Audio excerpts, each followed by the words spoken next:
Olá, hoje é dia 28 de agosto, eu sou o César Ramos. Gostaria que todos se inscrevessem no meu canal, só clicasse no botão vermelho abaixo, para que mais pessoas possam ver esse vídeo e dê um ok se gostou. O assunto que eu vou tratar hoje está na capa do vídeo aí, que é Casuísticas Brechas da Lei.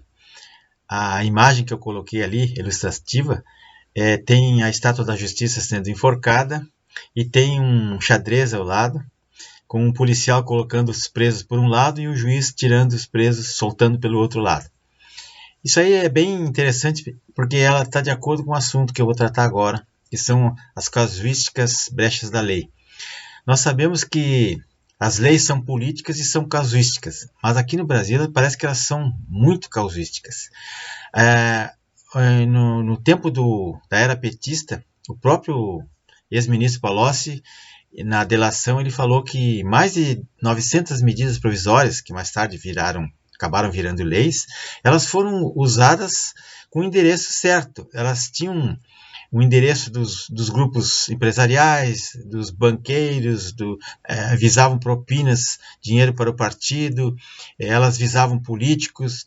Então elas tinham uma finalidade casuística, elas eram feitas só sob encomenda, a pedido. Isso é extremamente grave, é uma esculhambação da República, mas é uma verdade. Desculpe eu dizer isso. Talvez as pessoas não me entendam, eu estou tentando ser simples, mas é difícil explicar a corrupção que nós vivemos. Então, essas leis sempre existiram. Um exemplo foi aquela lei 135 de 2010, a chamada Lei da Ficha Limpa, que o próprio Gilmar Mendes ele chamou a lei de casuística, de reprovável, de hedionda, porque ela tinha um inciso lá, a letra K, que proibia os políticos que tivessem renunciado ao mandato para evitar cassação que se candidatassem para as próximas eleições. Então, Gilmar defendia um ex-senador, que eu não vou dizer o nome, né, que havia renunciado para não ser cassado por crime de corrupção. E no Brasil nós temos mais do que isso. Além das leis casuísticas, nós temos as brechas casuísticas, que são os julgados, que são aquelas jurisprudências criadas para defender os políticos ladrões. Então, casuísticas são as leis e os julgados feitos especialmente para casos especiais ou para pessoas especiais. Seria, em outras palavras, o ativismo judicial feito de outro modo. Desculpem eu dizer isso, mas eu tenho que dizer porque eu sou um operador do direito e os meus colegas vão entender o que eu estou dizendo. Então começou esse desmanche da Lava Jato, que é um novo golpe que está em andamento, né? É como dizia aquele ditado lá do interior, onde passa um boi, passa uma boiada. Então se abriu uma nova brecha agora para eles seguirem por esse caminho. Gilmar Mendes, Lewandowski e Carmen Lúcia anularam a sentença contra o ex-presidente da Petrobras e do Banco do Brasil, Ademir Bendini, que havia sido condenado pelo juiz Sérgio Moro por corrupção e lavagem de dinheiro há 11 anos, né? Isso há 11 anos de prisão, em 2018, lá na Operação Lava Jato. Então, o STF inventou essa moda agora de anular um julgamento, alegando lá coisas firulas que não tem sentido. Já passaram em 3 instâncias, como é que ninguém viu que, porque um falou antes ou falou depois? É conversa fiada. Então, nessa segunda-feira, dia 27 agora, a segunda turma do STF anulou a condenação do Ademir Bendini sob a desculpa de que ele não foi o último a falar no processo. E a decisão de Gilmar Mendes, Lewandowski e da Carmen Lúcia não tem previsão legal esse julgamento deles. Os 3 inventaram, né, que os réus que não colaboraram com a justiça devem ser os últimos a se manifestar no processo, quando a lei diz que todos os réus devem fazê-lo ao mesmo tempo, né? O juiz Sérgio Moro, ele seguiu o que diz a lei, né? E o STF está totalmente fora.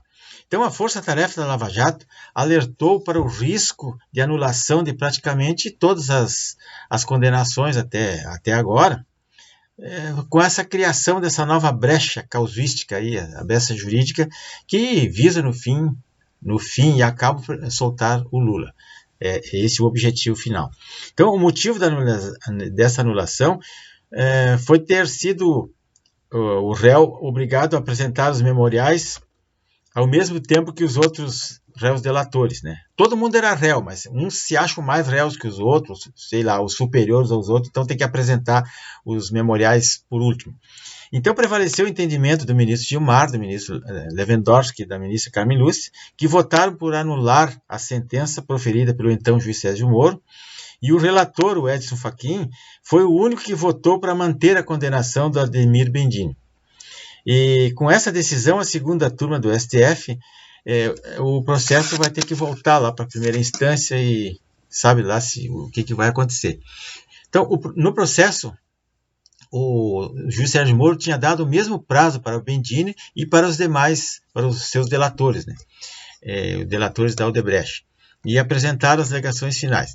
Então, a última manifestação no processo, segundo Gilmar, para garantir a ampla defesa do réu, Bendini deveria ser o último a se manifestar. E esta foi a primeira condenação feita por Moro anulada pelo STF em 5 anos, né, desde o início da Lava Jato, em 2014. O STF abriu um precedente para libertar o Lula. É um jogo de xadrez que está começando, né? É um processo que está começando. As peças desse jogo estão começando a se movimentar. E isso fulmina a segurança jurídica do Brasil, que já não é lá muito sólida, né? E por isso que o Bolsonaro vai ser obrigado a vetar aquela lei, né, do abuso de autoridade, senão aí a coisa fica pior ainda. O ministro Edson Fachin, vou ler aqui o que ele disse no seu voto, ele diz assim: a minha convicção é de que o acordo de delação não é prova, é apenas um instrumento para que a pessoa possa colaborar com a investigação criminal. Claro, trata-se de uma notícia, uma informação sobre os indícios de autoria que será comprovada e apurada pela investigação futura, né? Continua o ministro: a carga probatória das informações prestadas pelo réu colaborador não pode ter um tratamento processual discriminatório. Quer dizer, todos os réus têm que ser tratados igual, né? No mesmo tempo de espaço de defesa, tudo. O responsável pela acusação no processo penal é o Ministério Público, né? Nós sabemos disso. E este sim, o Ministério Público é que fala em primeiro lugar no processo. Os demais falam sucessivamente. Onde estaria o privilégio de ser o primeiro a falar ou o último a falar? Eu não vejo privilégio nenhum, né? E nem prejuízo. 2 mais 2 é 4, de manhã, de tarde e de noite. Né? Quem tem a verdade, tanto faz falar primeiro ou falar por último, a verdade é a verdade, né? Isso aí é balela.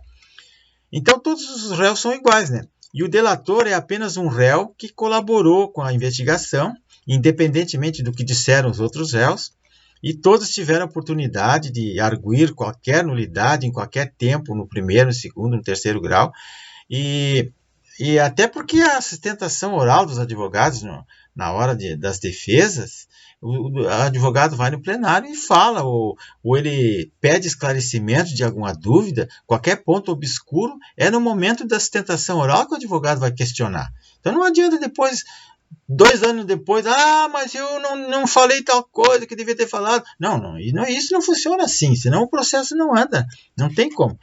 Então, a lei de organizações criminosas, a 12.850 de 2013, ela define que aquele que quiser contribuir efetivo e voluntariamente com a investigação no processo, que é o delator, que eles chamam de colaborador, o juiz poderá conceder para ele o perdão judicial, reduzir a pena até 2/3, substituir a pena por pena restritiva de direitos. Para que um réu se torne, então, um delator e goze desses benefícios da lei, o primeiro passo é manifestar-se oficialmente que deseja fazer o acordo de delação. Depois, na presença dos advogados e de procuradores, o réu revela o que tem para delatar, o que ele vai contar. Se o processo avançar, então as partes assinam um termo de confidencialidade, para evitar os vazamentos, né? E só depois que a delação for homologada pela Justiça é que as informações poderão ser usadas nas investigações. Tudo é sob sigilo, né? Então, junto com os depoimentos, o delator tem que apresentar as provas e os documentos e que, em troca, ele recebe a pena mais leve. E para que serve, então, essa delação? Vamos entender para que a delação, qual é o sentido que tem a delação. Ela serve para identificar os outros autores e os membros da organização criminosa, a revelação da estrutura hierárquica da organização, quem é o chefe, quem é o subordinado lá na organização, a prevenção das infrações penais decorrentes da atividade criminosa, quem é que está praticando delito, a recuperação parcial ou total dos bens ou das infrações, no caso os dinheiros que foram desviados, né? A localização de vítima ou como está a integridade física da vítima, preservar a integridade física da vítima, é para isso que serve a delação, entre outras coisas, né? Então, é interessante que nós estamos vivendo uma situação muito difícil, quando a justiça começa a fazer esse verdadeiro ativismo, colaborando com a criminalidade e mexendo em processos que há muito tempo estariam resolvidos. Pessoal, eu peço a todos que compartilhem esse vídeo e vamos em frente.